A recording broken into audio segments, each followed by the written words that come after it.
that included parts of Colorado, parts of Texas, parts of California, going right up to La Plata in Canada. This civilization known as Olmec was to touch all other civilizations in America, the Maya, the Toltec, the Aztec, etc. It was even to stretch right out into South America. What is very unusual about this civilization was that not only was it the mother of American civilizations, but it contained elements that were not just native to America, but was a fusion between the Native American and people coming from outside. The most significant of those outsiders were the Africans. We have very clear evidence in stone heads, in terracottas, that are clay sculptures, as well as skulls and skeletons of an African physical type entering that native population, somewhere between 948 and 680 BC. How do we know the date? It is because on one of the platforms in the holy center and capital of the Olmec world, a place called La Venta, we were able to date the stone head because they were rooted in a wooden platform where the Americans worshipped, and we got this dating of 948 to 680 BC. Now, several people have wondered what kind of Africans these were. Who were these outsiders? These were largely Egypto-Nubian types. At least that type was in command. Because what we do find in the evidence is that not merely the presence of this physical type, which is African, but the presence of cultural elements, which we will talk about in this program, which are clearly of Egypto-Nubian origin. And the question arises, why do we include Egypt among classical African civilizations? There is now absolutely no doubt that the ancient Egyptian civilization was overwhelmingly African. They have found the kingdom of Ta-Seti in the Nile Valley, where all the major elements, political and religious elements, spring out of the south of Egypt, spring out of the Nubian world at Kustal in Nubia, where we have about a dozen black kings reigning before the first Egyptian dynasty. Even the hieroglyphs, the writing system of the Egyptians, we find they have their roots in the Sudan, so that as the Africans move up from Nubia, they go into Egypt, so that we find the Africans not only in the evening of Egyptian civilization, but in its very dawn. And we find them also in the noon dynasties. This is very important because it's important to understand that the Egyptian thing, the Egyptian miracle, was not only to touch Europe, not only to touch Asia, but was to stretch out to America as well.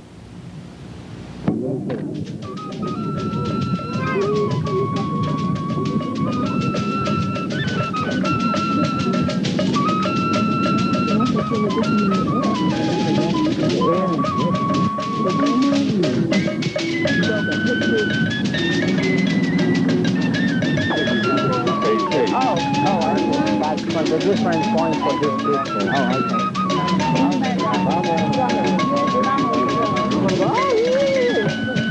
Go right ahead.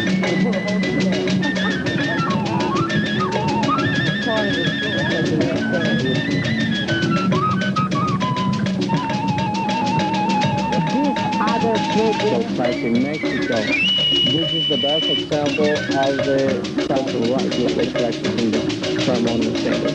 That's why they usually brothels, lakes, and circus in Mexico in the ancient times. Typical separate construction. Most of the buildings that we can see.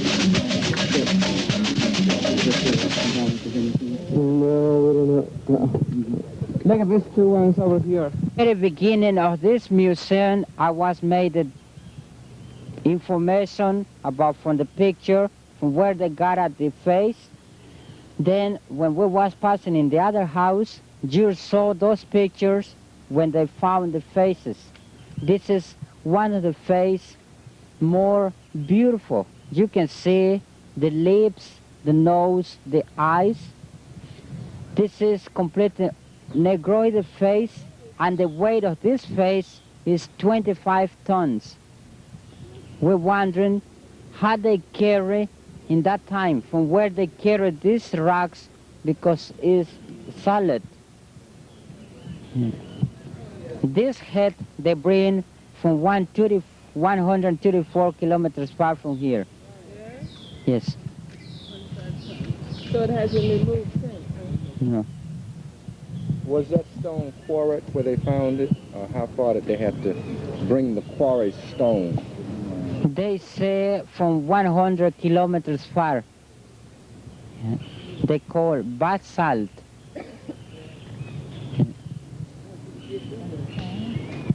Basalt.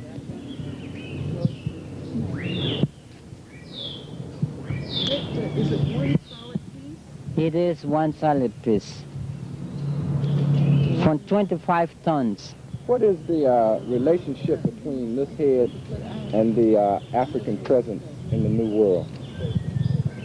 Well, they showing it to you the exactly origin, Negroid, basic origin for these peoples. Why do you think they made, they would carve a Negroid head? What would be the significance of that? To show when these people was arrived to this continent. They tried to demonstrate when they arrived to America.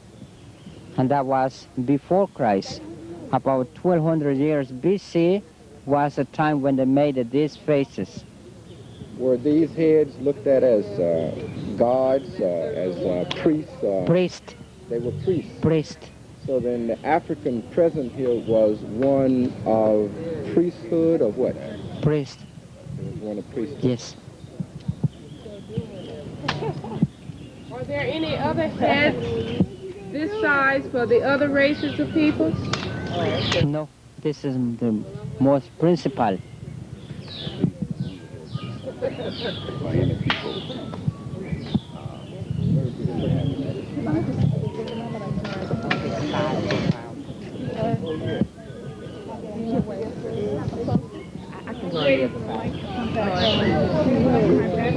Dr. Van Sertiman, can you make a comment on this? I was asking him the significance of this in terms of the importance in the society of these heads, and he was saying that these were represented priest class. Yes, this is the priest king class, because it would appear that these people were among the ruling elite of the Olmec. And these heads were revered. In fact, on one of them you have a flat top and you have an altar where people worshipped. And there is another one in which you have a sort of eustachian tube that runs from the ear through the mouth, so that the priest could stand at the back of the head and talk to the people. It was a kind of oracular thing, you know, the sort of oracle. This is one of the great heads. And one of the things that you should note too, which many people do not note, is the way that thing falls along the ear. And also note the markings, the way it is cut, the way it is eroded on top, because the top of the helmet is also very important to note the things right on the brow, the way these are formed, because this is the way in which even on top, I don't know how we can get on top there, but there's something quite interesting on the very top of the head. There are certain striations on the top of the head that are also significant. Sorry.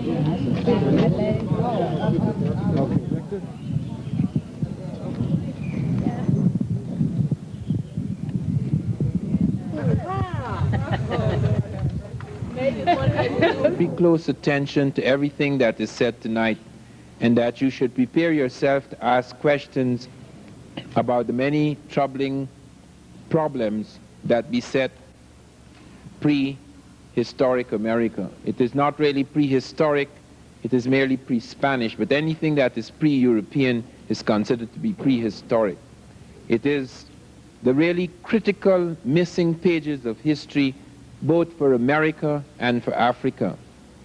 And what I want to do tonight, apart from touching on what we have seen within the last day or two at Mitla and at Monte Alban, what I would like to do is to go on to make a summary of what we have achieved, what we have seen, what we have witnessed in the last week in Mexico. We began in von Wuthenau's studio. Make no mistake, there is no studio in the world where you will find such a collection of African physical types in ancient America. Many of you have not had the opportunity to examine closely at leisure all the pieces in that collection. It is a priceless collection, and many of you have raised the question which must be pursued: what will happen when von Wuthenau, who is now 84, dies? What will happen to a collection which is of tremendous significance for us, blacks throughout the Third World? Because the likelihood is, as has happened in previous centuries, the likelihood is that all of these marvelous pieces which we have seen, and which we have not yet had time to photograph completely and to preserve, may disappear. Von Wuthenau has, in addition to these little sculptures, he has a catalogue of everything he has. Brilliant photographs taken by several professionals over the years. He is apparently the director of the dancing group. And this is a man, and his features are Totonac. They are not Negroid, but they paint them with chapapote, so it is a warrior who is black.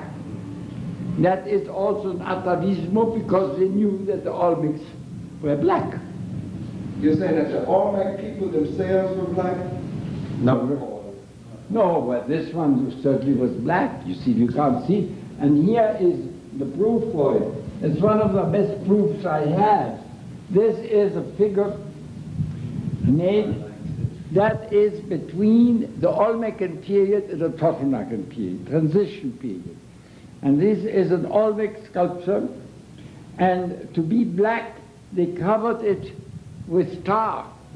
You see, it's a stone head, but it's covered with this tar. So not only the features and the thick lips come out primitive, but it is made black.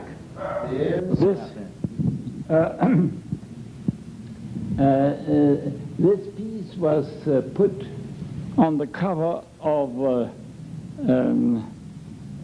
Revista in Mexico in March, and shows you that another colossal Olmec head was found in Mexico, which has not been, in my opinion, I don't know where it is, it's never exhibited.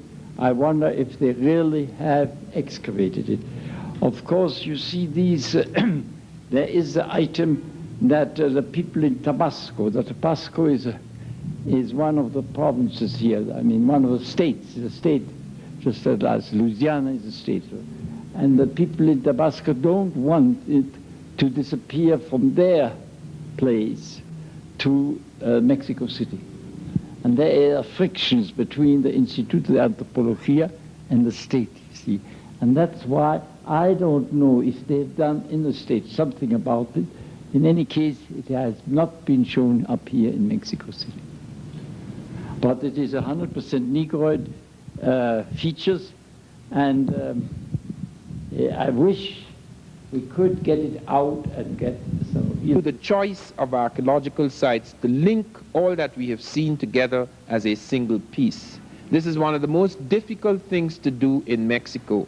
There's a vast amount of confusion, even among the guides who are supposed to have mastered the material in their own area. There's a vast amount of confusion about dates, about the occupation of sites, about the nature of influences, about what the various things we have seen mean.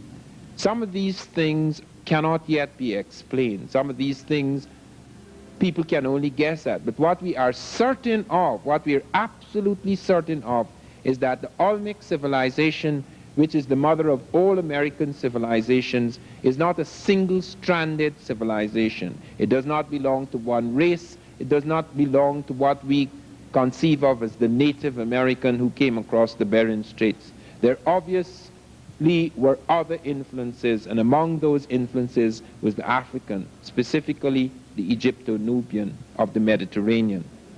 When we look in von Wuthenau's studio, we see quite a number of heads, most of them pre-classic. By pre-classic is meant periods between, say, about 1000 BC going right down to about 600 BC. This is a significant phase in Olmec civilization. There are several phases of the Olmec. I must deal with phases now, and those of you who are taking notes, please note, because you can get very confused when you see the Olmec appearing in other places in later centuries and becoming mixed up with other peoples. This is some of the things that lead to confusion. We must understand that in the capitals of the Olmec world, in the Olmec morning or the morning of that Olmec world, you have people coming into the site, occupying these sites as early as 1200 BC at La Venta, the holy capital, as early as 1500 BC at San Lorenzo. Those dates have nothing to do with the actual sculptures, the actual monuments, etc. People walk into a site and start to occupy it because they find there is land there, they can plow the fields, they can grow crops, they can eat, etc. They don't just walk in today and tomorrow they start building colossal sculptures and massive ceremonial platforms and pyramids, etc. So when people come into a site, has nothing to do with when the flowering, the high point, the climax of the civilization occurs. The Olmecs came into their sites pretty early, as early as 1500 BC at San Lorenzo, as early as 1200 BC at La Venta. You must look carefully at this map and see the diamond points. Those are the capitals. And those diamond points show you where the Olmec first made their major settlements. Now it is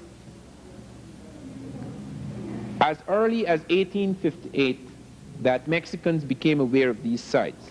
Remember that just like in Egypt, a great civilization flourished and then died, and then people forgot all about it. The pyramids lay under the sand, the Sphinx lay under the sand. Something stood there like enigmatic witnesses of a glorious past. But many people continued to live for centuries without recovering the majesty of that civilization, without being able to go back to their roots. This is what happened in many of the great cities of the Americas. That for a long time, for centuries, a shadow fell upon this world. Something very unusual seemed to happen somewhere around AD 900. Some people put it slightly later, but something very unusual happened in America. It may have been some kind of cataclysm, it may have been an epidemic, it may have been the upheaval, some revolution in which the elite was overthrown and many of the marvelous statues and many of the marvelous platforms were abandoned. We do not know exactly what happened. It was suggested by Victor Damas at Palenque that there was an epidemic of cholera and that could account for the disappearance of people. And that may be a plausible explanation for the disappearance of some of the people from the Mayan sites. But when we come to the Olmec morning, which I want to dwell upon because it affects everything, when Michael Coe and others speak of the Olmec as the mother of American civilization, they are really stating the whole thing in a sentence. It really is. Because in the Olmec morning, on that great platform at La Venta, we find quite a number of things that is to affect the civilization centuries afterwards. But let me come back to 1858. 1858 was the discovery at Tres Zapotes of a stone head. Now this is the stone head.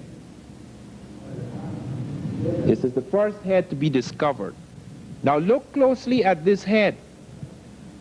When the Mexicans saw this head, when their scholars saw this head, scholars like Orozco Ibarra, Jose Melgar, etc., they were absolutely convinced that there were Africans in America at some ancient time. Why were they convinced? They were convinced by two things.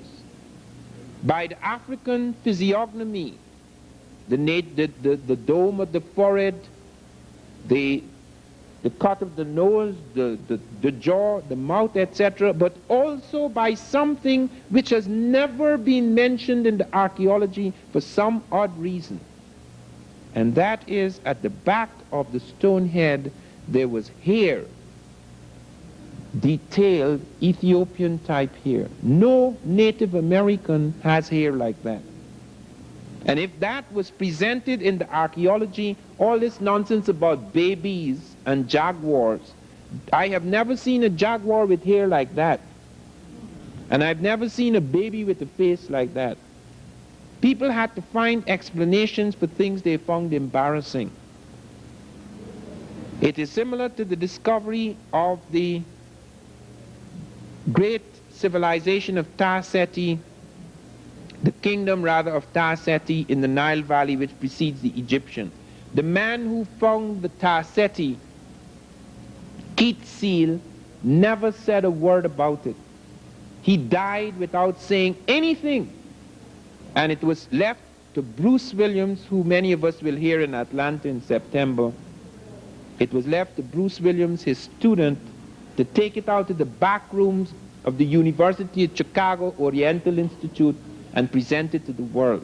They said the reason why they delayed so long is because it took 15 years to put the pieces together. Without all those pieces, the stoneware vessels, etc., the pottery that was found, the stone incense burner at the site of Ta-Seti at Kustal, the site of Kustal, did not need putting together. It was intact from the very beginning. What needed to be put together were their heads. And that was not put together until the head who had a right to put it together died. Thank God. It is absolutely important for us to take a very serious view of this, because we find again and again and again that you have a deliberate effort to wipe out the evidence, to hide it, to explain it away. Why is it that this photograph, even now, I am not permitted to use that until 1985, because it involves a whole series of things. But why is it that this head is not among the heads at Villa Hermosa, is not among the heads in the National Geographic or the Smithsonian or any traveling circus of Olmec heads? It is hidden at Tuxtla, where nobody goes. It's very important to note that that was the first head found, and it had a profound effect, although it was the only thing found at that time that indicated an African influence. It was left to the expeditions of 1938 and 1939, expeditions carried out jointly by the Smithsonian Institute, the University of California, and the National Geographic, before they found more of these stone heads. They recovered the one at Tres Zapotes, and then they went on the next year in 1939. They went on to La Venta, and then they found 4 of these stone heads. They also found, and many of you have noted this in the museum at Villa Hermosa, at La Venta Park, you have noted the plan of the city. I want you to look at that plan carefully. There is the first pyramid in America.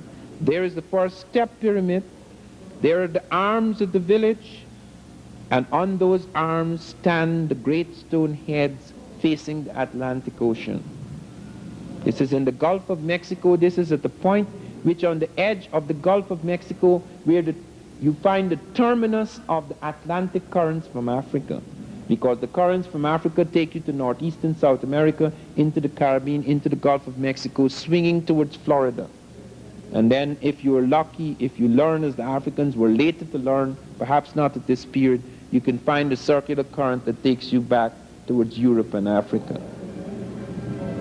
Here at La Venta, they began to see a distinctive art style. Here at La Venta, they began to see something in the faces of the monuments, something in the traits, the cultural traits of the Olmec that was to leave its stamp on later civilizations like the Maya. Out in Palenque, out in Monte Alban, out in Mitla, even in the evening, the twilight of the gods at Teotihuacan, out at Tatilco, at Cerro de las Misas, in the Monte Alban phase. All of these are branches coming out of the mother culture, the Olmec. And there's something very distinctive. Here, for the first time at Leventa, are the pyramids. Here, for the very first time, is found the sarcophagus, like in Egypt. Here, for the very first time, are monumental stelae and sculptures of colossal proportions. Here, for the very first time, are the great priest kings. Here, for the very first time, are enormous ceremonial temples and altars built to the gods. Some things must be said about the stone heads which you must note. There is one of them that has a tube running from the ear out of the mouth, which was featured as an oracle, and it has a flat top which functioned as an altar. This is very important because it is that kind of oracular thing that was found in Egypto-Nubian the period. In order for the priest kings of the Egyptians to hold the world together, which was being torn apart, the Bible describes Egypt at that time like it describes the great factions and frictions in Egypt at that time. They speak of it as some sort of a torn nation.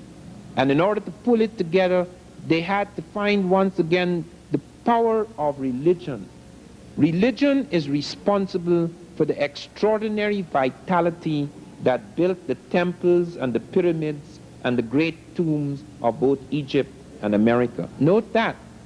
People do not do those extraordinary things. Only giants could do those things. Man becomes a giant when he develops a peculiar kind of focus, when there's a crystallization of his psychic energy. In civilizations that are highly fragmented, that have lost all their certitudes and cannot find again any kind of certitude and focus and power, the tremendous capacity to have the consciousness to operate as a giant is lost. Only giants can build those things. It has nothing to do with size, because the American is small in size. It has nothing to do with machines, because the Egyptian machines were crude compared to the machines we have today. It has to do with a peculiar kind of consciousness which made it possible for one to do things so monumental that even we now, with our great machines, cannot attempt to do what the Africans did. It is so extraordinary that just a few years ago, the American government sent out a team to study how the Egyptians moved heavy objects across the sand. And in spite of all of our technology, when one of the great nuclear things, nuclear reactors were being moved across the deserts at Gary, they used the identical method the ancient Egyptians used. This is the high technology, the 20th century, looking for a method that was the most practical and efficient method for moving a heavy object across the sands. So you're not dealing here with primitives, in spite of the ancient nature, in spite of the time, the prehistoric time of these cultures and civilizations. You're dealing with highly sophisticated people, a state of mind, a consciousness that made it possible for this extraordinary leap to occur. And the peculiar thing about the Olmec is that that leap occurs with all the Egyptian elements in it. It had its own native elements. It had its jaguar. The jaguar is not Egyptian. Nobody in Egypt or Nubia has a jaguar that they worship.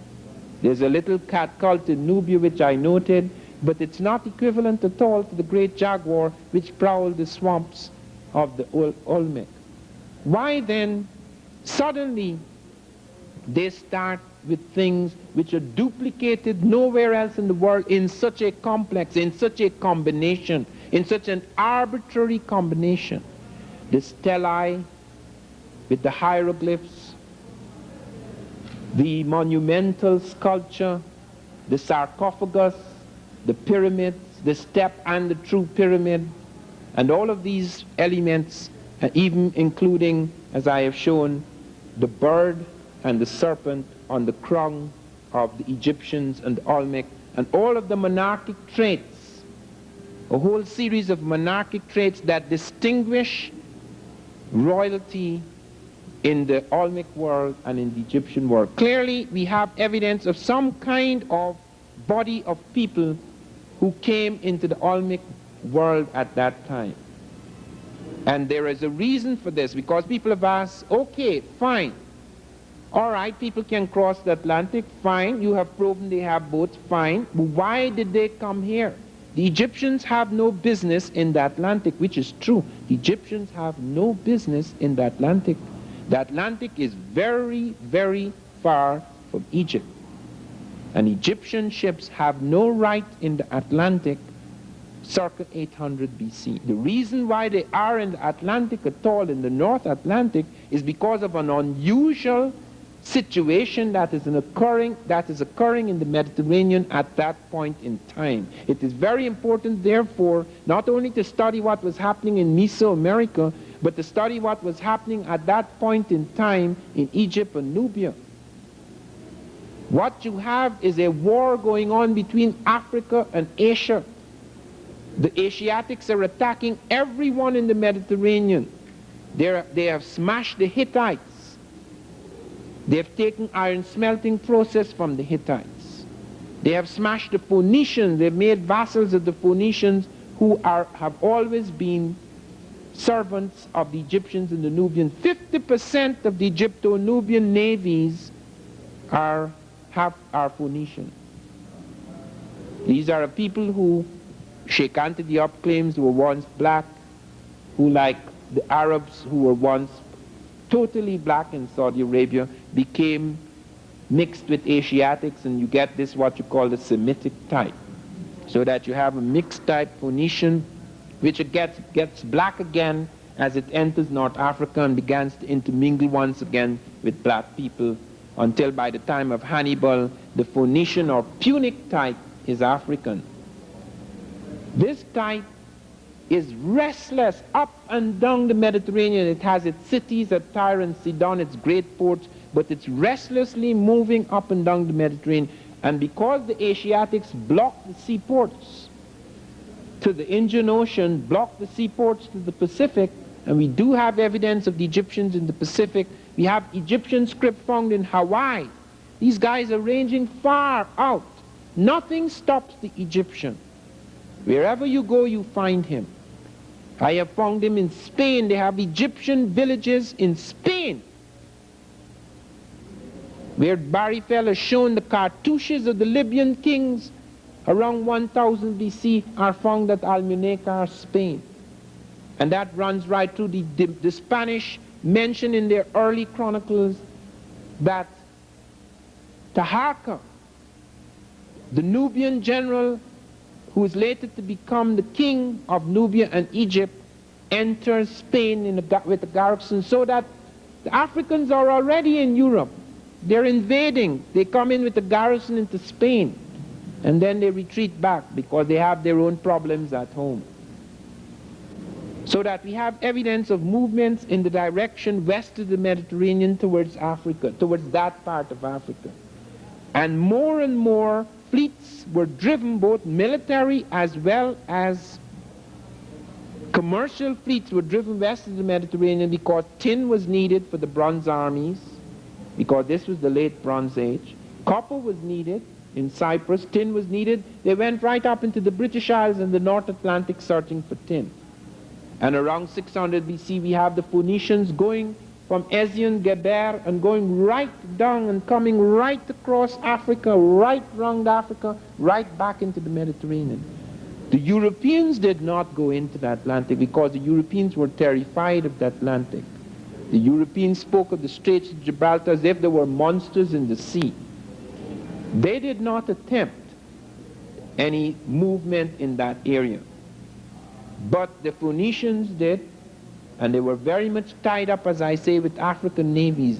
That is the reason why many of the great heads have military helmets. Not all of them do, but they're distinguished by military helmets. They are a warrior dynasty because this is a period of war. For nearly 200 years, the world is in a state of war, as we are. Since the 1930s right up to the 1980s, every major army in the world has been ready to fight. We are in that state in which both the Africans and the Asiatics were. We cannot relinquish that state in this century until there actually is a war, which God forbid. But we cannot relinquish that state. All armies are armed to the teeth in the 20th century world. Regardless of whether you go down into Latin America, whether you go into the Caribbean, whether you go into Africa, whether you go to Israel, whether you go into Russia, whether you go through Eastern Europe, every army on earth now is armed to the teeth, ready and waiting for the conflagration, which, pray God, may never come. But that was the state of the world, where therefore a warrior dynasty appears with the great helmets. The warrior dynasty appears among the Olmec, carrying all of these elements. You find that apart from the stone heads which we have seen, we see cultural traits which I have mentioned, and then we go on to see, as I have also mentioned, that when the Olmec move out of Levanta and they send parts of their elite out at Tlatilco, at Cerro de las Misas, and at Monte Alban, when they study the skeletal evidence right in this territory at Monte Alban, when they go to the graves in this very part of Mexico, in Oaxaca, when they go to the graves of Monte Alban and they look at the ruling class, not the common people have nothing to do with it. The common people are Zapotec, later they're Mixtec, etc. But the ruling class, when they go into the graveyards, 4.5% of the ruling class here at Monte Alban is African. As much as 13.5% at Tlatilco is African.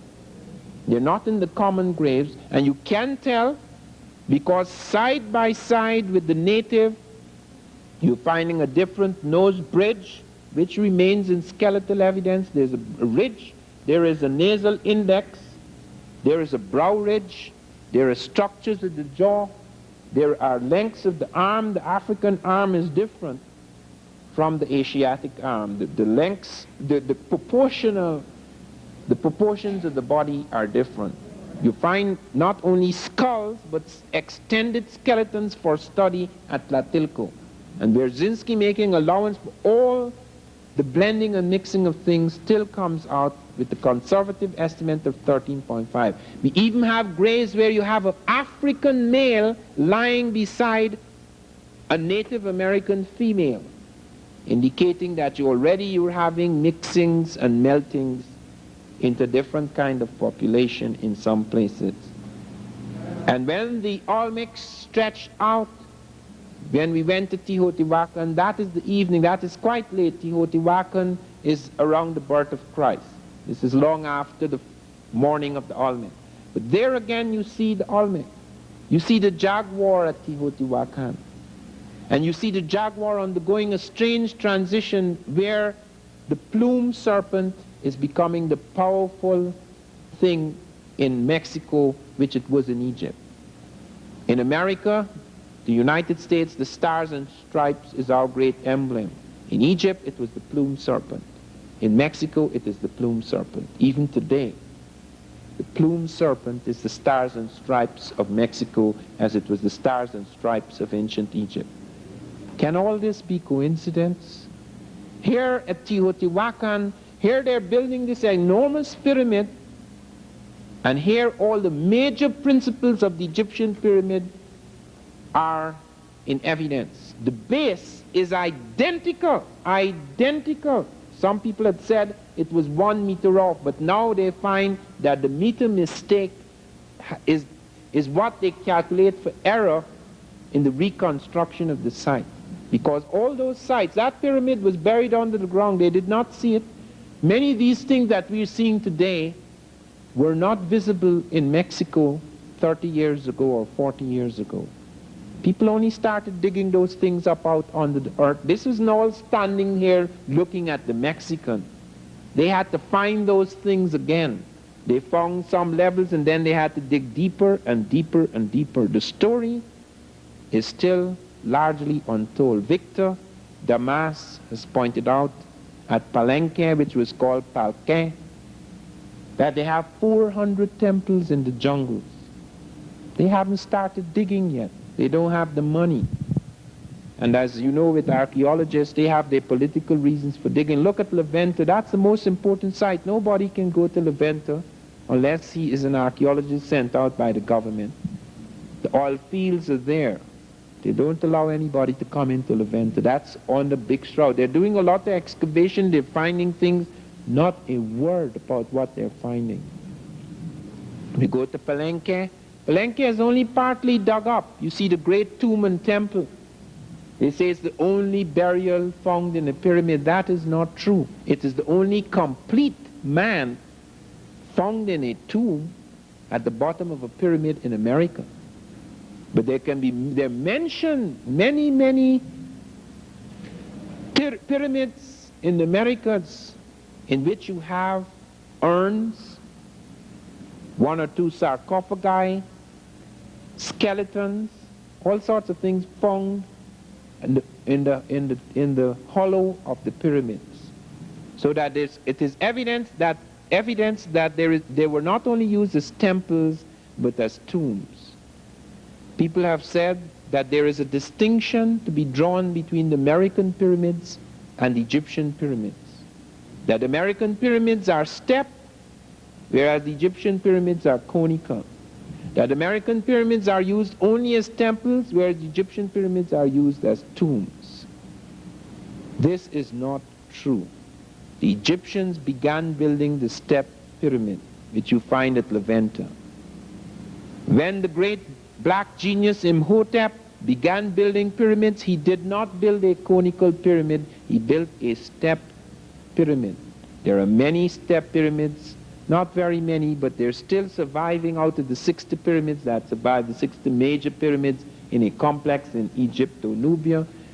There are several of them that are step pyramids, just like in America. Then the Egyptians started filling in the steps so that when you x-ray some of the pyramids, you can still see the steps, although you don't see it with the naked eye. If you x-ray some of them, you can see the steps because the step is built at the core, because it more easily solves the problem of the ratio of run to rise in the building of that enormous thing. It's called the second of the pyramid in mathematics. So that it makes it easier to build a conical pyramid by putting the steps and then filling it up. It is true that as an idea or a concept moves from one continent to another, regardless of the nature of the influence, however profound, since natives are building it, not Africans, and Africans couldn't build Teotihuacan. Africans influenced the building. To build Teotihuacan must have taken more than 1 million people. There weren't 1 million Africans in America. So that you have native labor, that is people who are living here are building, but the ideas, the engineering, even before they started to build, these guys worked it out like Washington, D.C. They have grid patterns, they have quadrants, they plan the whole city even before they start to put down the first brick. Obviously, you're not dealing with guys who had never entered urban worlds before, because there was no urban complex in all America. Levanta was a great ceremonial city, yes, but real urban life begins at Teotihuacan. So here are these peasants going to sit down one day and say, let us build a city and let us work out all the structures exactly as the city could be worked out so that all of these lines are drawn in a certain way. That is exactly what happened. Only an elite who had the intimacy and familiarity with such structures could actually sit down and plan it out before they even start to lift the first brick. So what we're dealing with is conceptual diffusion, the diffusion of ideas, the diffusion of certain kinds of ideas from people who have been working in this for a long time. We're not talking about Africans building the pyramid. Consequently, therefore, when you see the pyramid in America, you see a different configuration. Superficially, it is different. But it has all, Teotihuacan has all three functions that the Egyptian pyramid has. It is a temple, it is a tomb, They have found skeletons inside of the rooms at Teotihuacan, and they haven't dug all of Teotihuacan up yet. There's still hidden temples, hidden passages, inside of Teotihuacan, and it functions as a geodetic marker. That base is not an accident. To build that base, you have to know all the astronomical knowledge Egyptians knew. You have to know the circumference of the earth. You have to know all the units of measurement which came out of the sky, the study of the sky, because we did not make the inch. The Africans did not make the inch by accident. They didn't get up one morning and somebody says, look, let me take my little finger, this is an inch. They didn't build a second of time by accident. The second of time was worked out by the relationship of the sun in its movement across the earth, the rotation on its axis, the rotation of the earth and its axis, all of those things, those are astronomical things. You cannot have units of measurement without astronomy. Mathematics and astronomy are related, just like geometry is related to the problems they solved in the inundation of the Nile. So all of these things were carried over. Why are they using units of measurement the Egyptians are using? Why, when you go to some of the burials, you find the canopy, like in Egypt, you have canopic jars in the north, south, east, and west, and they have 4 distinct colors to mark the cardinal points. The Chinese have distinct colors to mark the cardinal points. They're not like the Egyptian. They are not like the Egyptian. No Asiatic color scheme marking the cardinal points are like the Egyptian. But the early Mexicans are doing it exactly like the Egyptians. How did they arrive at that color scheme? And later on they change it. But at that point of time of contact, they are using the identical color scheme of the 4 cardinal points. They came across the Bering Strait. They're Proto-Asiatic. Why are they not using Asiatic color scheme? Obviously an inference has come in. They have calendars. The Mexicans have more calendars than anybody else. Why, in addition to the 3 other calendars they had, they introduced a 4th calendar, which is Egyptian, with the identical 365.25. They have their own counts, they've worked out their own native mathematics. Why then are they taking this into their system? All of these things have to be explained. Why at Elvia John in the Olmec world, in the heart of the Olmec world, there is paper found made from wood pulp. Nowhere on earth is paper made from wood pulp except among the Egyptians at this point in time. Why are they moving enormous stones which they never moved before from vast quarries, using the same method of breaking stone and linking it together, using the same methods of moving the stone as the Egyptians, bringing it down the swamps? Why is their agriculture identical as on the Nile? They're dealing with the same flood problems. Why are they responding in exactly the same way? They have the same hydraulic system of agriculture. You go down in Peru, which is touched by this, you see the terraced agriculture like in Egypt. Why are they doing all of these things? All their kings are carrying these things. They have the plume serpent motif. They have the great earrings under their ears. They have their beards as an index of rank and royalty. They have the purple, the use of purple. Yesterday, for example, I caught our guide, Hector, saying that these things were painted red. I said, are you sure you mean red? He said, yes. I said, well, tell me what makes the red. What do they use to make red? He says, cochineal. I said, that's not red. Cochineal is the equivalent in the Mediterranean of the murex shell purple.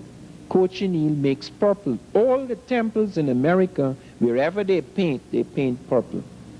They even painted the stone heads purple. Medinel Zenel found the patch of purple on one of the stone heads and found that the weathering of time, the erosion of the years, have taken the purple off the stone heads. That's the color they use in Egypt. That's the color they use in painting, when the main color used in painting the temples is purple, because purple is emblematic of the power of the gods. And the reason why the Egyptians struck on that was by a peculiar, arbitrary phenomenon, that the murex shell, before it reached its final fixed purple, went through a series of tints, which were like that of the Nile in flood. Now, most of you are city people who think that water is colorless or crystal. Water is not. This is only one kind of water. There is red water, there is blue water, there is green water, there is yellow water, there is brown water, there is silver water, there is crystal water, there is black water. All of these types of things, if you lived on rivers as I did, or you lived on the Nile as the Egyptians did, you will find the water goes through many color changes. In fact, after a thunderstorm or a lightning storm, every color on earth, every color of the rainbow is on the water. And if you were accustomed, just like people who live among cattle, every cattle has a different color and marking. So that if you're accustomed your eye to cattle, you know that this is Jimmy and this is Johnny, etc. You don't mix the two things. You can tell one cattle from the other. We can't, because we are not cattle people. And most of us can't tell water color from another water color, because you're not water people. You don't live on rivers. And it is because of this that they were able to make a connection between the color scheme of the fluid in the murex shell before it hit purple with the color scheme of the Nile in flood. And because it seemed identical to them, barring a tint or two, they concluded that the color purple was sacred, because the Nile is sacred. That is why they worshipped it, and that is why common people could not use purple. I told you, for example, of the case of Margaret Handke, who wrote a monograph recently on purple, in which she showed that purple became so important in the Mediterranean. Every European pope, every European king has a bit of purple taken from the Egyptians. They then took up purple. The Phoenicians ran up and down the Mediterranean with Tyrian purple. They destroyed all the ports that had the murex shell until the murex shell was exhausted. And some people say that the Phoenicians came over here with the Africans searching for purple. Cochineal, which is American, nowhere on earth is cochineal found. It has been found stamped on caves in North Africa. It doesn't belong to Africa. Barry Fell and his colleagues found cochineal, and it's been analyzed and examined, and they found it on some caves in North Africa. And the cost of purple was so great that 1 ell or yard of purple could be sold for nearly $1 million at a certain point in time. Only kings could buy purple. It was not the common people. All of these are things that seem to link up the old world with the new. The Olmec then go on, not only touching Teotihuacan, they seem to go on to touch other places. We saw Mitla yesterday. Mitla does not have very much to offer us, because Mitla is almost razed to the ground. You saw the savagery with which the Spanish struck Mitla, so that our friend could tell us that 70% of the population were destroyed by the Europeans. 70% were destroyed by the Europeans within a matter of 50 years. And you find their temples razed to the ground. And I raised with him the question of something, the question which intrigues us is that there is a secret passageway at Mitla which has not been found since the 16th century, which was found by some of the Dominican priests, where they found an enormous burial, and they closed it up, and it was never found again. There are lots of secrets at Mitla, but there again you find Olmec elite coming in, and then the Zapotecan and other people operating at Mitla. At Monte Alban, we have something very extraordinary occurring. Monte Alban seems to be evidence of an Olmec elite which landed in the place, and as building began in new ceremonial centers, they were sacrificed. They were overthrown, it seems, by the people, the Zapotec, the people who were in that area. What evidence do we have that these are not dancers? Because at first they said they were dancers, and recently they started this nonsense about hospital, that how these are sick people, that's why they look so strange. You note those people. First of all, their eyes are closed. They have a distorted pose and posture, and they're in a strange state, and their loins have been cut out in some cases. You can actually see the castration occurring.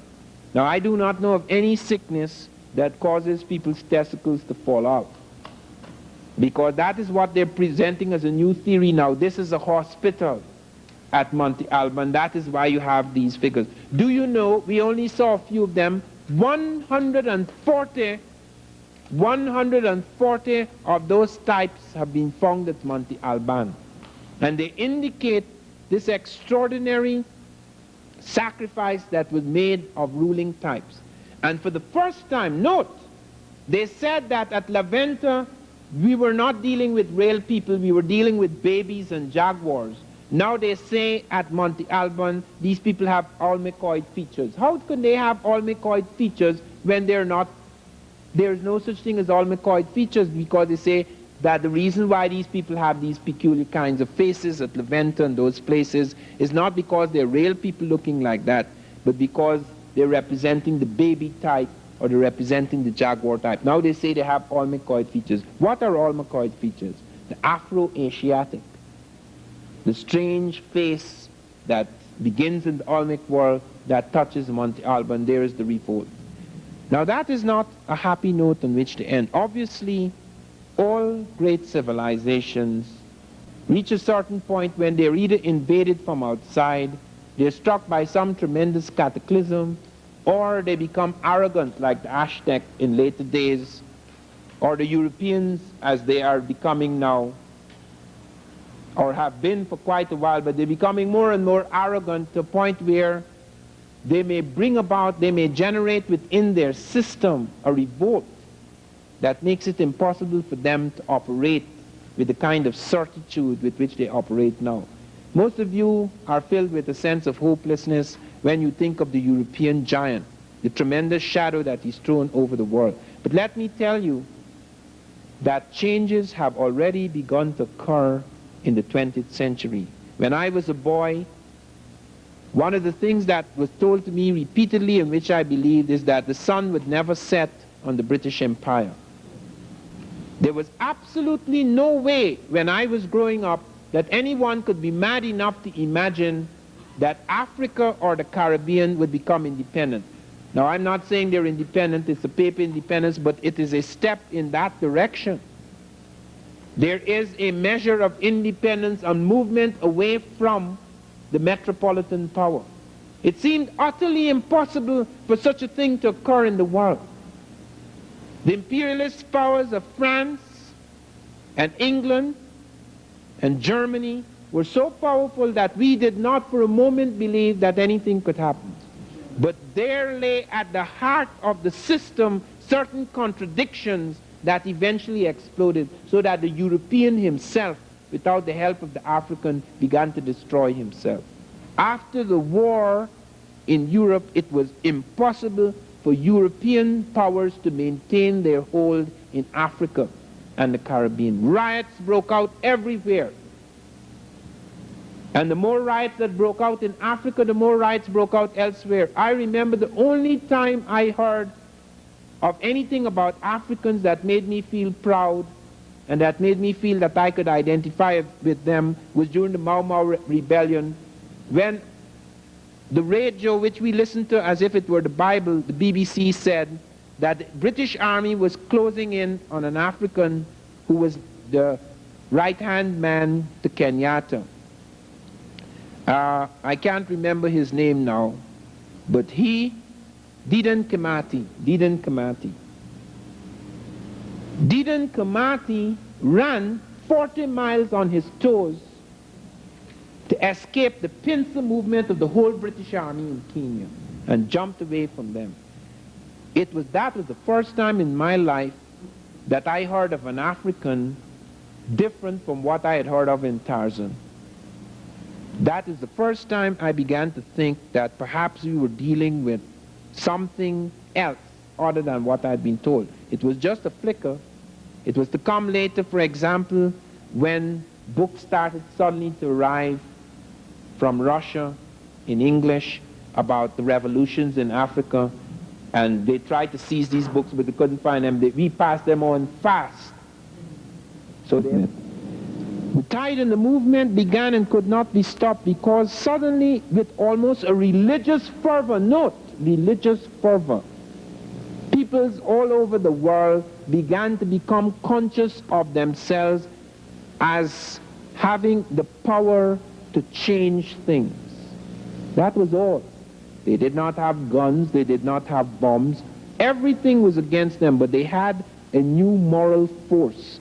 A new moral force that came out of a contact not as profound as ours today, but a contact, however flickering, however faint, of another kind of history, of another kind of person. Suddenly, as if what had been buried for centuries in history began to resurrect itself, creating a new sense of person.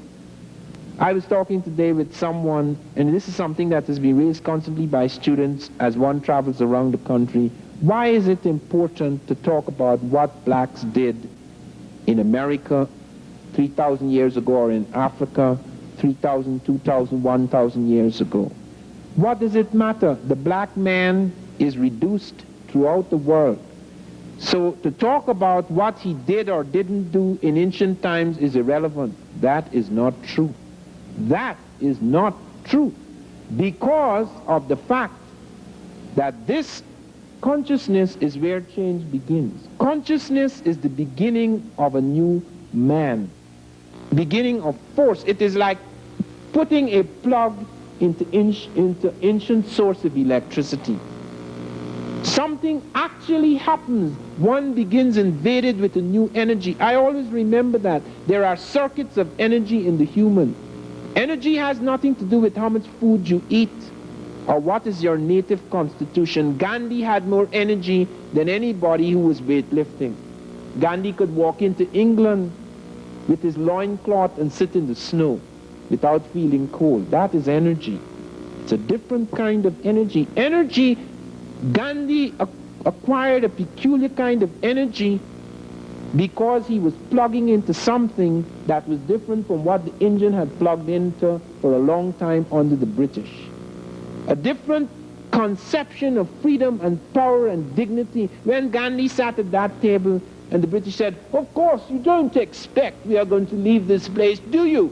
And Gandhi said, "Yes, you're going to leave this place," with an absolute confidence, because he knew from the shift in consciousness that there was no way that the British could move against the tide that was rising in the consciousness of the Indian people. They were going back to a sense of what they were. They were no longer thinking of themselves as mere extensions of that civilization. That is why we go back into history, because history, its resurrection, its reconstruction, produces different qualities in the human. It is almost like a religious energy and fervor and zeal that rises in consciousness and reshapes the people. That is why one goes back, because it really affects the living present. Our conception of the world, our consciousness of what is happening is determined by our conception of history. If you think your history starts with slavery, as most black Americans do still, and most whites still do, and Alex Haley's roots didn't change it, merely consolidated it. If you think that history begins with slavery or with primitives in the jungle, there is absolutely no way that you can speak with confidence that you can overturn a civilization, because at the root, regardless of any protest that may spring superficially from your mouth, at the very center of your being, there's an absolute conviction that you're dealing with people who are essentially superior in every way. They only cease to be essentially superior when you rediscover through your history that it is not so. That fundamentally there are large extent invaders who struck as barbarian forces Other peoples captured them and destroyed not only their cities and their civilizations, but sought systematically, as they still do, to destroy their conception of themselves as people. It is only then through that history, whether it be in Mexico or in Egypt, the recovery of this, when one sees that one is at the very center of formative civilization. Olmec was formative. It wasn't just something it wasn't just something flowering at La Venta, Tres Zapotes, San Lorenzo in Veracruz. It was to touch Mitla, it was to touch Monte Alban, it was to touch Teotihuacan, it was to touch Tlatilco, all the great centers. It was even to go right down into South America so that it touched Chavin, Kupisnik civilization in South America. And we were involved in it. And Egypt was not just Cairo and the Sudan. Egypt touched Europe. The Greek would not have been possible without Egypt. Asia and its great quantum leaps would not have been possible without Egypt. That Nile Valley carried a fire into Europe, a fire into Asia, right through the world. We were there at the heart of that. And it had.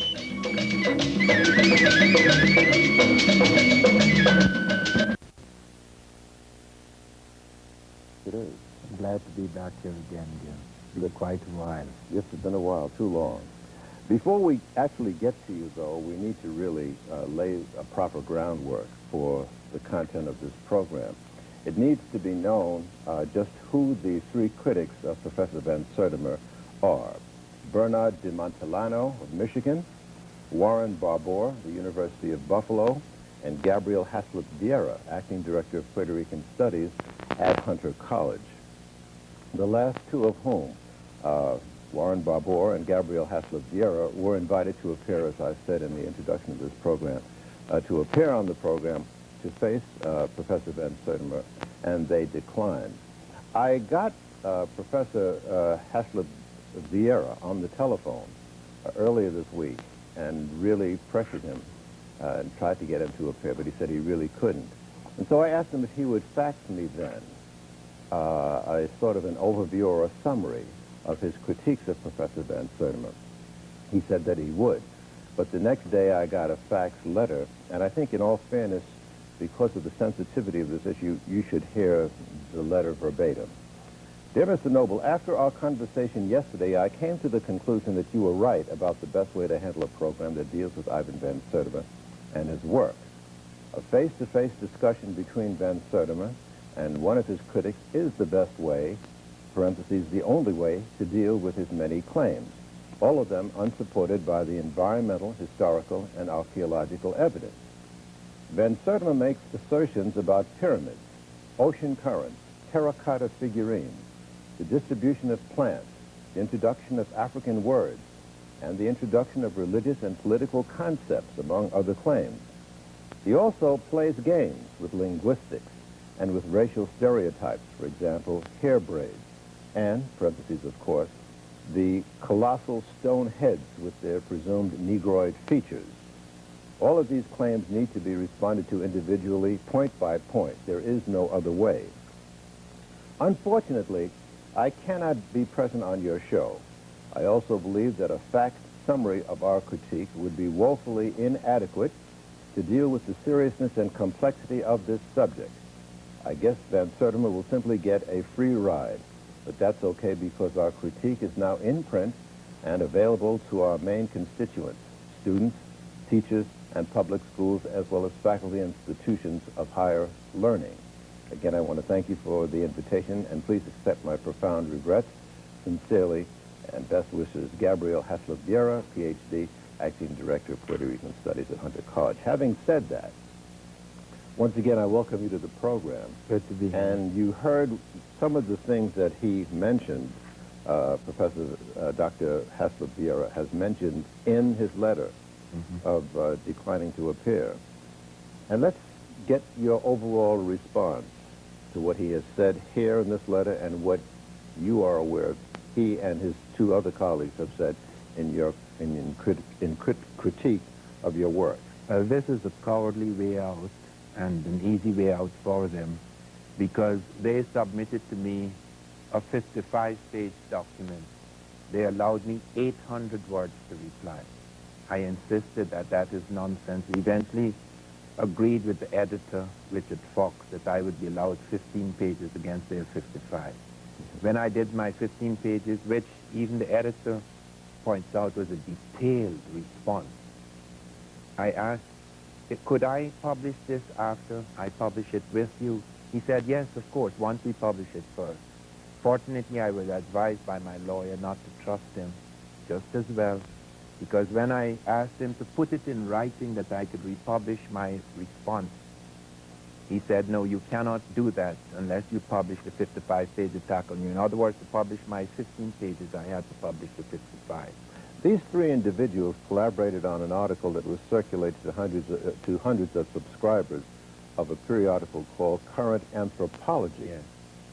And the article that they co-authored was called Van Sertima's Afrocentricity and the Olmecs. Yes, that was their way out, to just dub all of this evidence as Afrocentricity. If this is Afrocentricity, Columbus was an Afrocentric.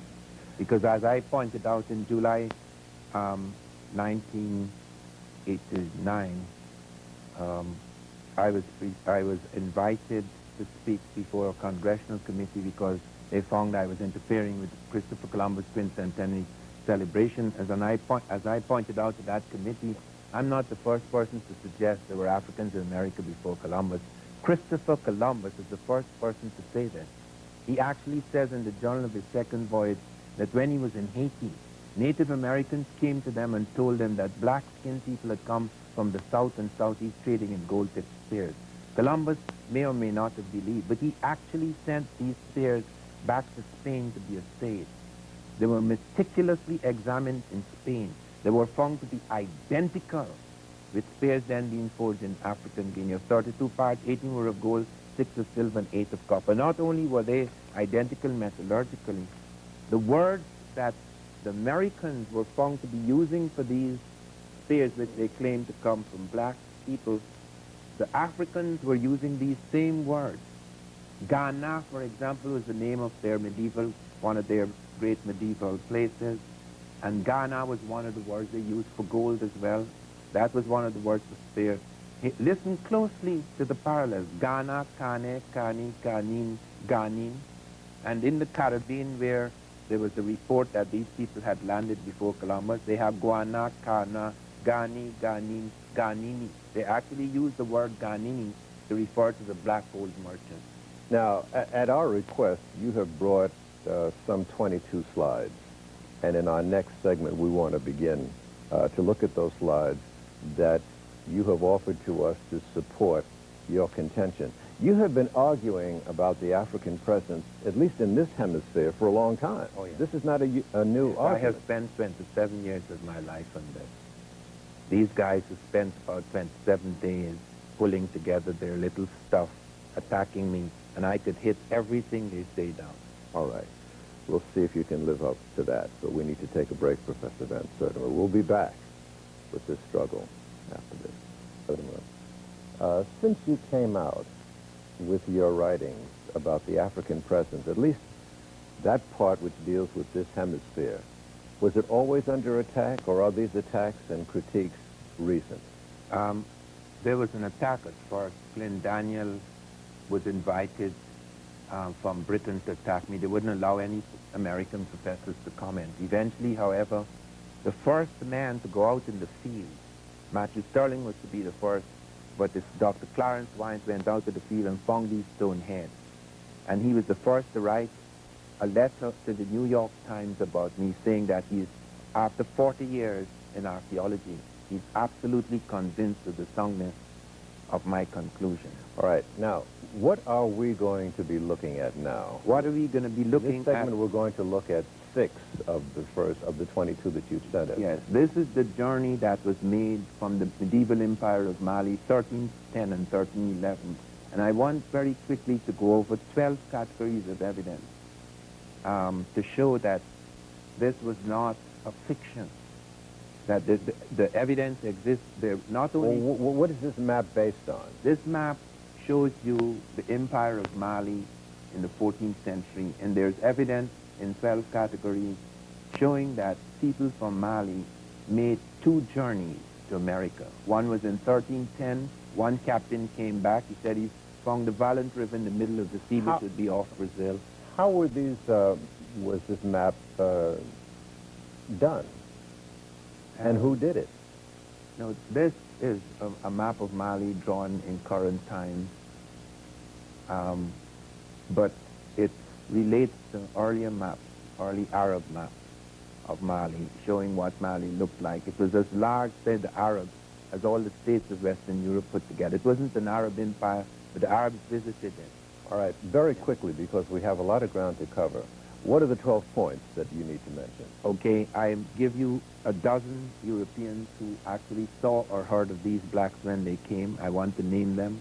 I'll deal with metallurgical evidence that I've already dealt with metallurgical evidence and linguistic evidence. I'll deal with some botanical evidence, oceanographic evidence, navigational evidence, skeletal evidence, epigraphic evidence, that is a script, cartographic evidence, that's a map, oral and documented evidence, and iconographic evidence, that is images of these people at that point in time in America. All of these you have documented? Yes, all of these are documented. There's never any event in history that has 12 categories of evidence and it didn't happen. All right. Let's go to the second slide. Okay. All right, what are we looking at now? These are the currents, okay, that move. The oceanographic yes, currents? Yes, that move from Africa to America. They're like marine conveyor belts. Once you're caught in these currents, you have to come to America. Oh, so that is what facilitated yes, that is what facilitated the movement. All right. But I think that it is very important that I do mention the people who saw blacks when they came, Europeans. Right, Ferdinand, Columbus saw them,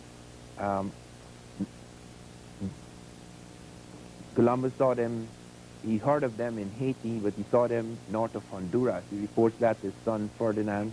Vasco Núñez de Balboa, September 25, 1513, saw 2 tall Africans among the Native Americans in Panama. All right.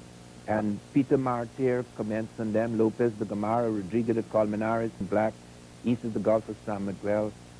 Alphonse de Catafax presents us with a map by a French Captain Corhale that shows us independent black settlements in Brazil, in Florida, and in St. Vincent. L'Abbé Brasseur de Bourbourg comes down Panama, studies, and finds that there are 2 people native to Panama, indigenous to Panama, the Native Americans, red-skinned people, the Tule, and the Mandinga, the black-skinned people.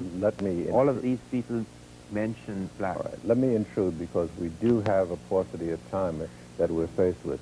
This is a slide that shows Kontiki. Yes.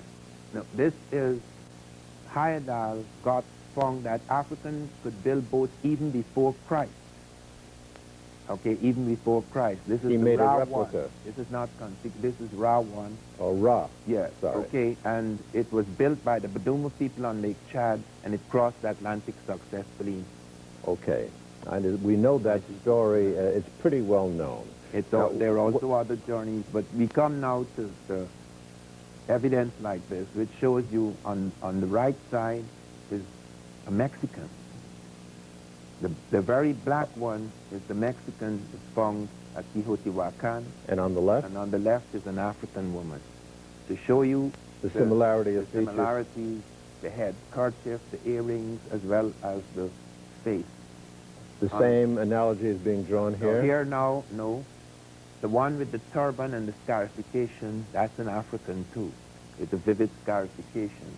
That's on the left. Yes. And on the right? And on the right, there is a black man found in Mexico. This is sculptured, and he was worshipped as the god Azcatlipoco. It was not African, it's a Mexican. But he was worshipped because of he had the right ceremonial color. This? And that is a Mandingo head found at Oaxaca among the Mixtecs. And in the lower right hand? That's another head. All right. And lastly, I think we have one more slide to look at. No, this is a totally This is another segment? This All is right. a different segment. Pardon my impetuosity, but in the interest of time... Yes, I know you have a limited time, but there's... Limited time and paucity of training on my part. A vast but we'll amount take of evidence. Let me interrupt you. We need to take a break. Yes. And the struggle will continue for knowledge. Struggle continues. What plates are we going to look at now? Let's take a look at the first plate and see where we are. Now, if you see the whole plate, that is just half. But the Egyptian is first in the world. This is 1,200 years before Christ, and they show him as first in the world. The second is the Indo-Aryan, and then there are two more in this same plate. It shows the Nubian, exactly like the Egyptian at this time, very Africoid, with the same costume. It's just that he has two banners of power while the Egyptian has three, and then comes the Semite. That shows you the state of the world at that time. All now, right. the Egyptian had a myth about seven. Wait, we go to the next slide. Yes. All right. The reason I have to say something about seven before you see this, because you will see the extraordinary... Well, we'll keep it up. We'll keep it up while you talk. Okay, but this is one of the stone heads that appear in America. Some of them are Native American, but quite a number of them are so Africoid. They're distinct from the Native American. They've been explained away in all sorts of ways. They said they were jaguars, half human, half jaguars. That's why they look like that. They're baby faces. They're ball players. They're divine beings. But that's the side of that head. And now look at the back of the head. These are heads that were found in Mexico before Christ. And the circa 1200 BC, the same time, you have evidence of the Egyptians making a journey to what they call the underworld in the West.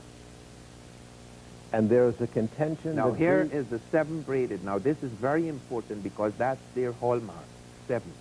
The Egyptians gave us a 7-day week.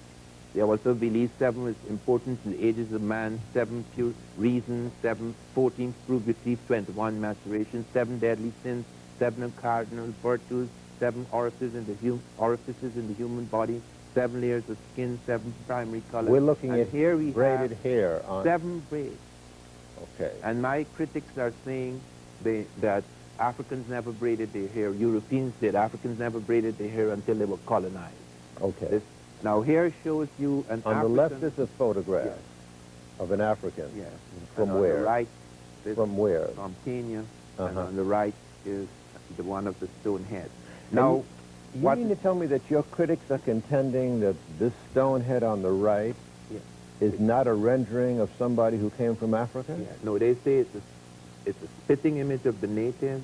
They say they wear jaguars. They say they're ball players. They say they're baby faces. What do you mean when you say jaguar? What did they mean when they say said jaguar? That it's half human, half jaguar, because since Olmec had a passion about the jaguar, they linked the jaguar with the human, which is absurd because the graves show the skulls and skeletons of Africans, not of jaguars. Let's move forward. Yeah, here now you see a very unusual thing, that you have a flap falling along the face, a circle air plug, parallel incise lines, identical. The identical helmet appears in Egypt, Egypto-Nubia in this period, 1200 BC. Right, let's take a look at the next one.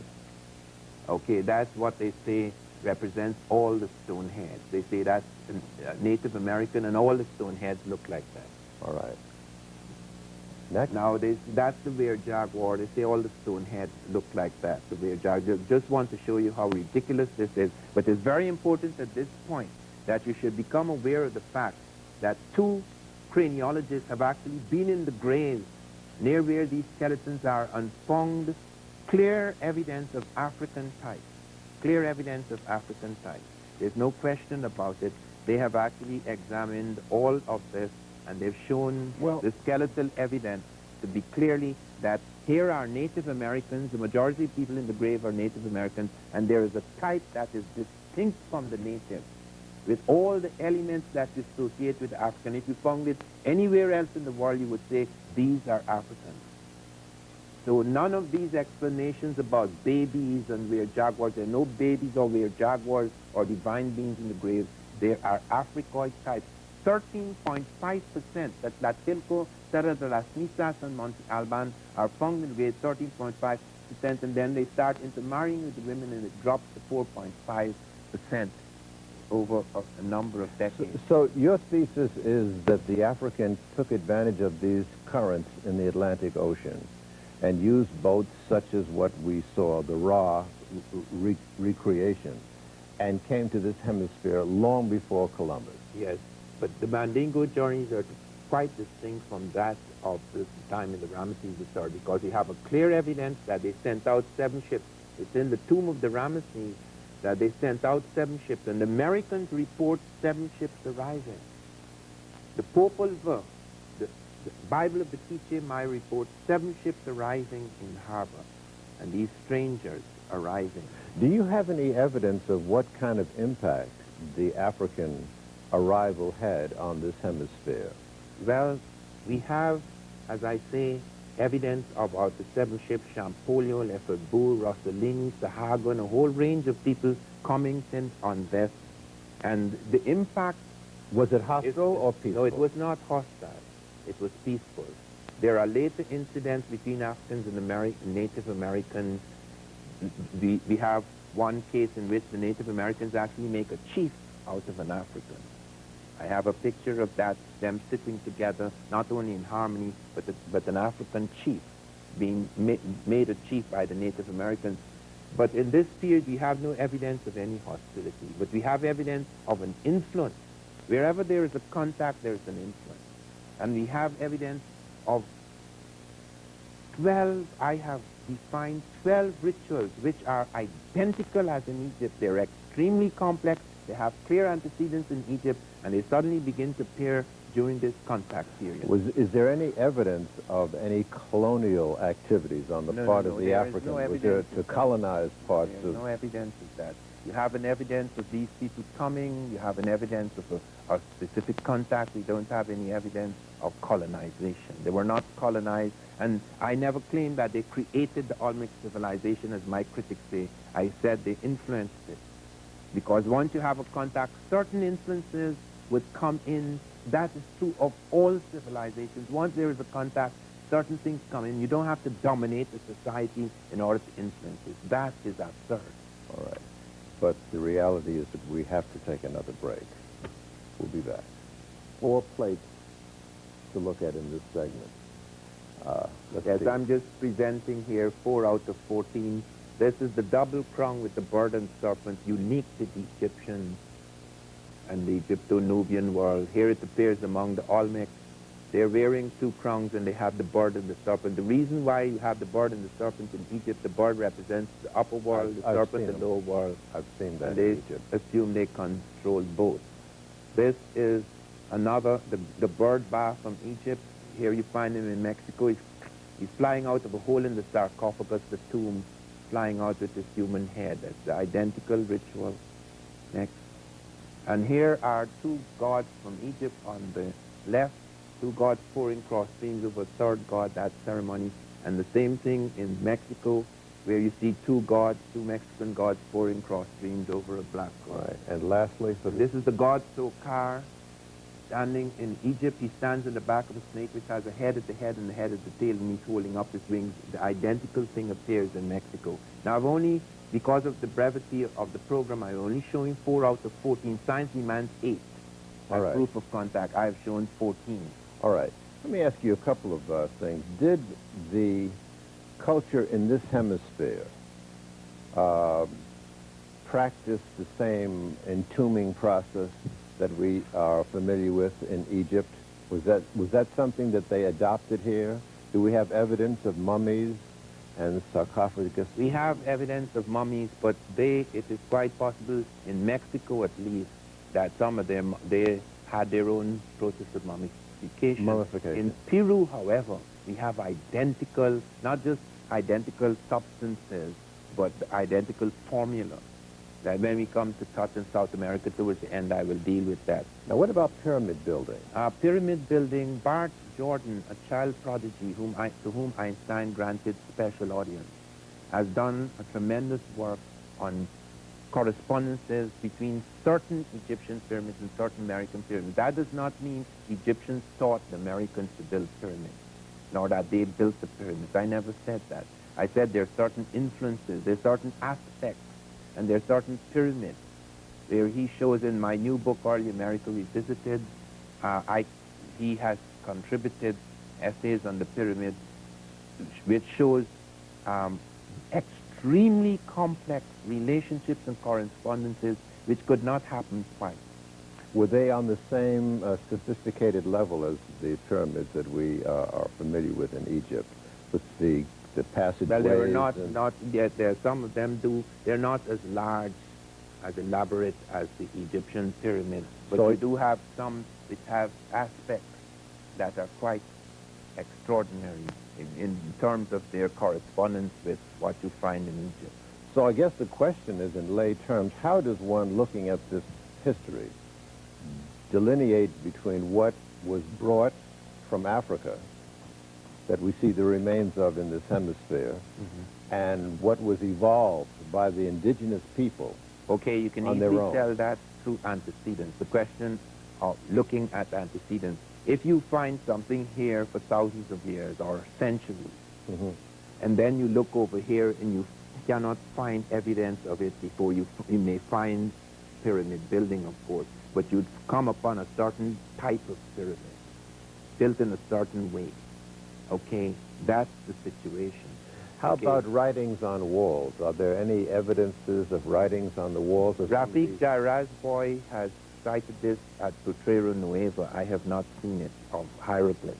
And the Smithsonian, of all places, mentioned on April the 5th, 1909, it is mentioned in the Phoenix Gazette that they found a cave somewhere in America, and they actually cordoned it off so that nobody could come into this cave. And they said they found Egyptian-type hieroglyphs, and they found evidence of certain things suggesting a movement of people at the time of Ramses, some journey at the time of the Ramses. And Professor Jordan was in charge of the Smithsonian institution search at that time, and not a word. 90-something years have passed, and not a word more about it. The Africans that first came to this hemisphere, did they land in the, what we now call the Caribbean, or in Central America? They landed in the Gulf of Mexico. The In the current Gulf? sweep you into the Gulf of Mexico. Some of the current could take you into the Caribbean, but they landed in the Gulf of Mexico. That is what evidence we have. There was no... Because the 7 ships, you see, that's something I must say something about. 7 was critical. That's why the 7 braids is critical, because the Egyptians sent out 7 ships. The Americans report 7 ships arriving. And 7 was critical to the whole mythology of the Egyptians. Did they have the same calendar? Did they have the same method? Are there any analogies between the African calendar or the numerical The Americans had their own calendar. Americans had their own calendar. I see, yes. All right. I think that we ought to take a break and gear up for the remaining segments that we have. And when we come back, we'll press on with this most absorbing and, I must say, challenging discussion with Professor Ivan Van Sertima. Stay with us. Set of plates are upon us, the last 4. Now, these you have identified in the notes you've given me as covering South America. Yes. Let's take a look at them. Now, this is a very important map because recently scientists discovered South American cocaine in 7 ancient Egyptian mummies. Well, this is kind of muddled, to be honest with you. How, you know, what is it really? On the right is the outlines of West Africa, the West African coast. I see.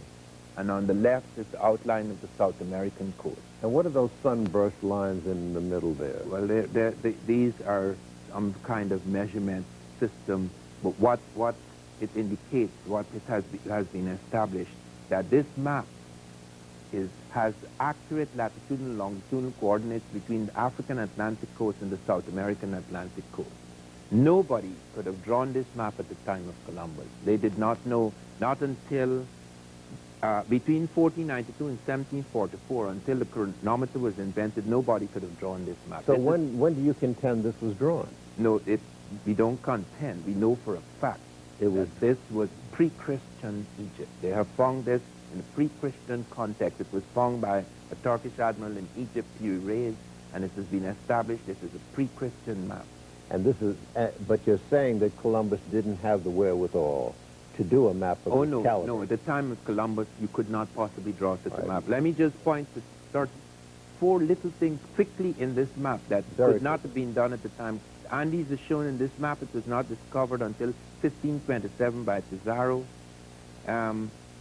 Then we have the Trato River in Colombia is shown for distance of 300 miles. Nobody knew about that. The Amazon River is shown the actual course of the river. In contrast, even in the 16th century, European maps show no resemblance to its real All right. course. That's just a few features. Let's move forward. Yes. Now here is the Peruvian. This is an African type found in Peru. This is a rendering of a head that was found in Peru. Yes. Okay. And the next? That's another sculpture. Found in Peru. In Peru? Yes. The Colombian. This is another one. One would say that looked like a brother. Yes. Well, my critics would say it's impossible that it could be a brother because brothers do not cross oceans until they're taught by Europeans. There's a total racist thing. They actually said, Haslevera and de Montellano said that Native Americans would have sacrificed and eaten the Africans if they came. And they go so far as to say they totally ignorant of the ancient Egyptians. They said all Egyptians have long, narrow, Egyptians and Nubians have long, narrow noses. Broad, flat noses are confined to the ancestors of African Americans. All right. Let me just talk to you straight up about what this may all be about in your estimation. Is this really an attempt to sort of put a particular spin on history that may be that may validate some people and invalidate other people? Well, in my case, I am beyond that. Okay, there are some writers on Africa who try to present perhaps some fantasies or fiction about Africans. I am not concerned with that. Okay, I'm concerned with finding out the truth about Africa, and the evidence here is indisputable. It is utterly indisputable because these maps have been studied. It is very clear that the facts presented here cannot be refuted. What they are doing is just dismissing it. For example, I presented 12 categories of evidence in the Mandingo case. I didn't get a chance to mention it on this program because of the lack of time. 12 categories of evidence. All they have to say, they dismiss it in one sentence. There's absolutely no evidence. They don't argue with any of it. They don't disprove any of it. Have you had an opportunity to confront and debate with your accusers? Debated with one of them, Warren Barbour. There's an article in the Buffalo, one of the Buffalo newspapers, Van Sertima wins by a knockout.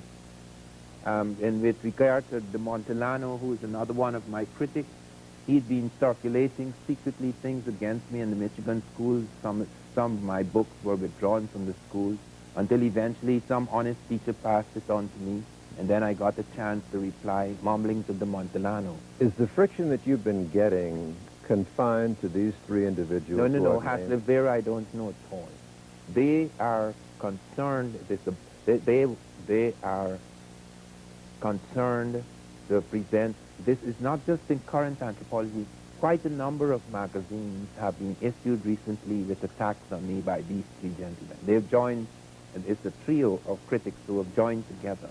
I respond to all of this criticism in my new book, Early America Revisited, which has a vast body of new evidence. It doesn't just restrict itself with what I knew when they came before Columbus.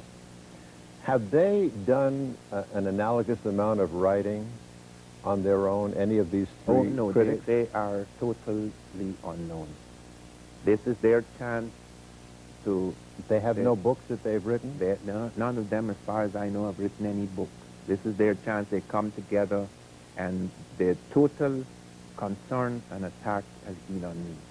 Well, someone on the street might say, Professor Van Sertima, if these are relative unknowns, they haven't written a book, and they just put this in a periodical, why are you so upset about something that you should be able to brush away? The reason is because thousands of dollars, I presume it may even be $1 million being spent on this. This attack on me is being circulated to hundreds of schools and universities. And it is being adopted by... It's being read, and because they do not have the counter evidence, because they do not have the counter, they accept this as these are Van Sertima is lying, this is not a valid history, etc. This is Afrocentricity. They actually call it Van Sertima's Afrocentricity in the Olmec.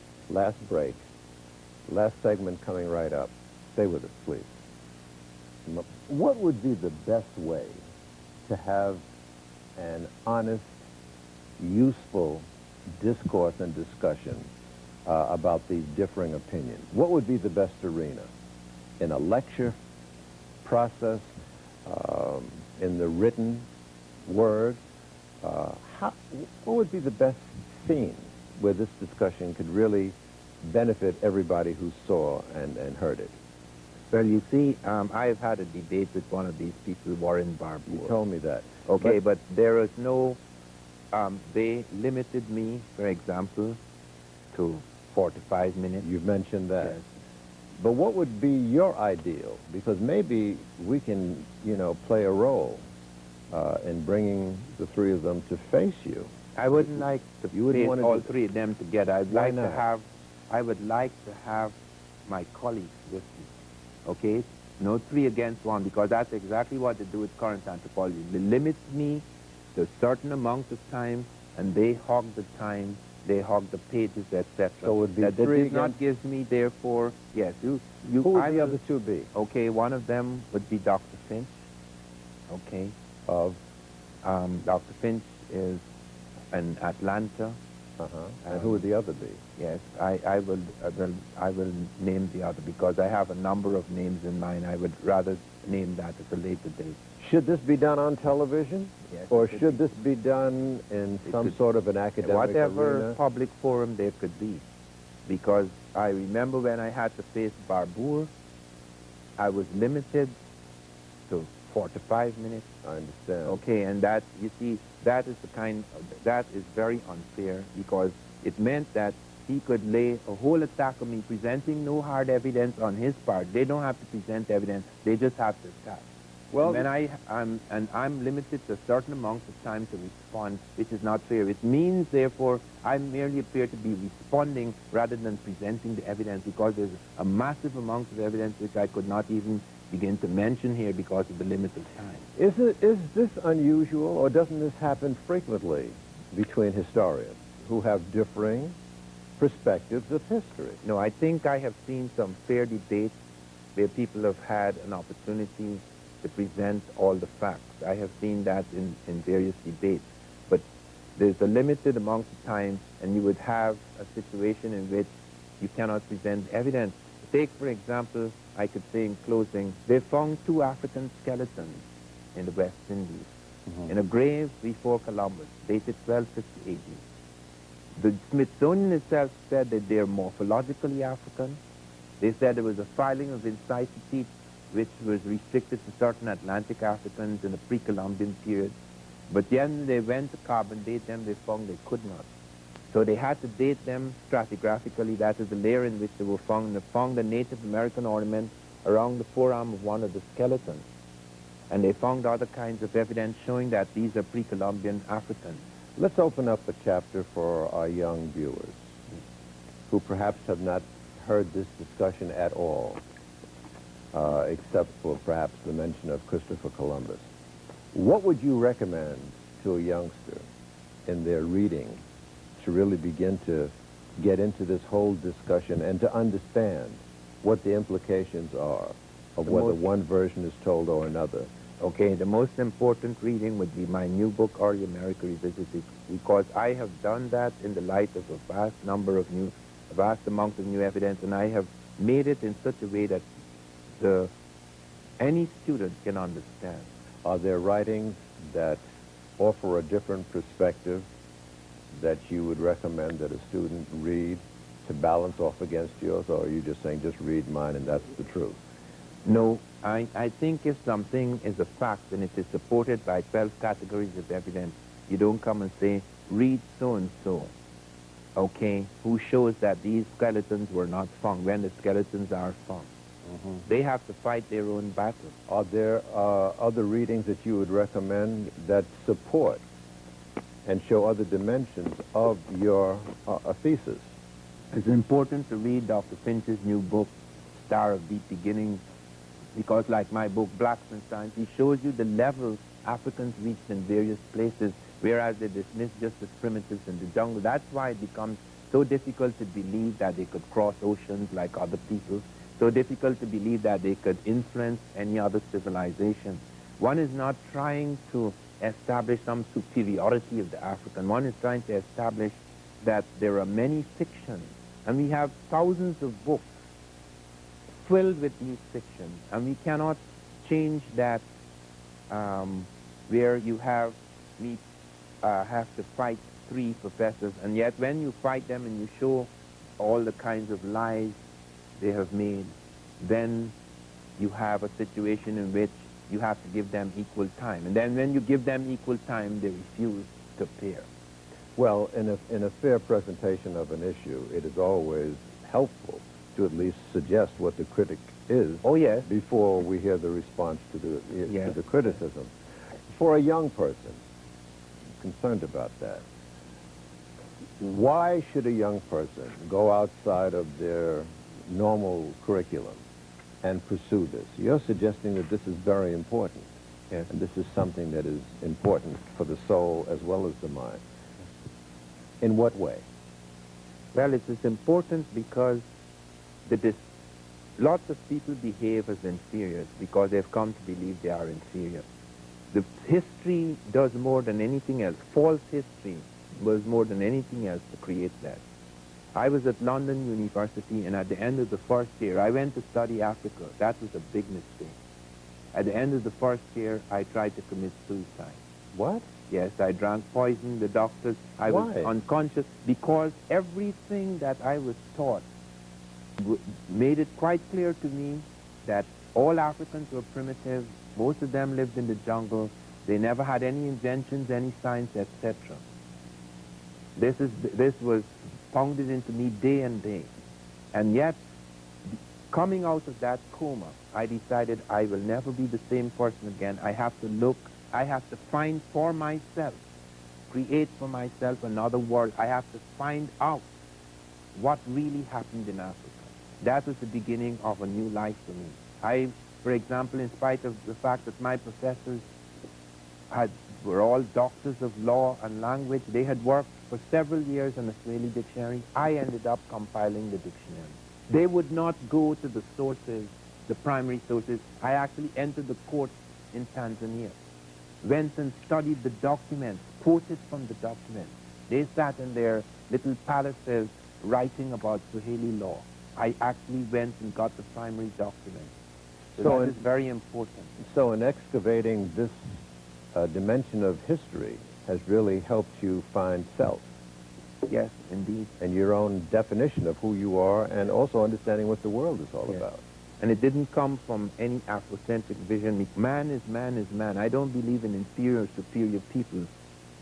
It was an attempt to find out what lay behind the falsehoods of history. Those things that were being taught us that were constantly destroying us and reducing us. Professor Van Sertima, this has been absorbing, challenging, stimulating, and I thank you. And maybe we can get something going on in the future.